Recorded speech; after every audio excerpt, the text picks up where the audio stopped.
Welcome to a new episode of the New Testament podcast. I'm Tom, and today I'll be reading and going over 2 John 1. 2 John 1. The elder, to the lady chosen by God and to her children, whom I love in the truth, and not I only, but also all who know the truth, because of the truth which lives in us and will be with us forever.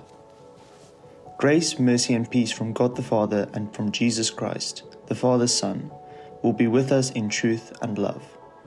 It has given me great joy to find some of your children walking in the truth, just as the Father commanded us.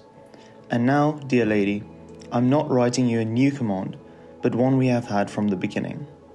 I ask that we love one another, and that this love, that we walk in obedience to His commands. As you have heard from the beginning, His command is that you walk in love. I say this because many deceivers who do not acknowledge Jesus Christ as coming in flesh have gone out into the world. Any such person is the deceiver and the Antichrist. Watch out that you do not lose what we have worked for, but that you may be rewarded fully. Anyone who runs ahead and does not continue in the teaching of Christ does not have God. Whoever continues in the teaching has both the Father and the Son.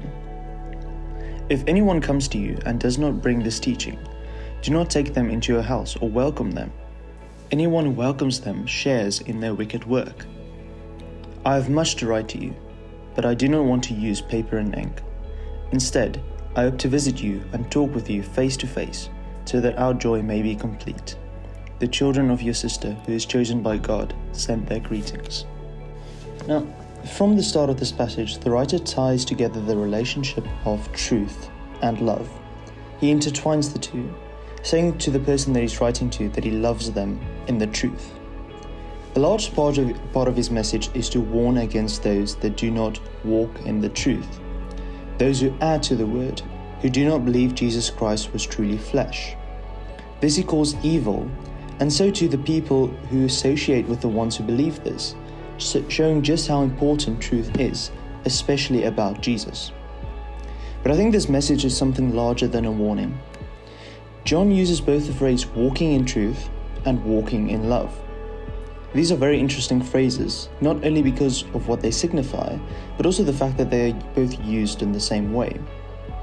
Walking in truth means more than just not lying. It is living a life in the pursuit of truth, with true representations of yourself and others, without deception and dishonesty. And therefore, walking in love would mean, like Jesus said, not only loving your friends and hating your enemies, but loving even your enemies. Walking in love means that everything you do is centered around love and is done from a heart of love. Now, the first way we are instructed to walk in the truth is by following the teaching of Christ. As it says in verse 9, anyone who runs ahead and does not continue in the teaching of Christ does not have God. Whoever continues in the teaching has both the Father and the Son. Now, this makes sense because there is only one person I know that has been able to live a life while successfully walking in both love and truth, and that is Jesus. And I think when studying the life of Jesus, we find that walking in love cannot be done without truth. And walking with truth cannot be done without love. Jesus was true in all he said and all he did. He did not deceive, he did not lie, he did not bear false witness. And we know that all he did with love. He loved through his ministry, he loved those who despised him, and he showed his love through the great sacrifice on the cross. Now, when we are asked to walk in love and walk in truth, and looking at what Jesus did, it may seem like an impossible expectation, which is true. We can never live the life to Jesus' standard.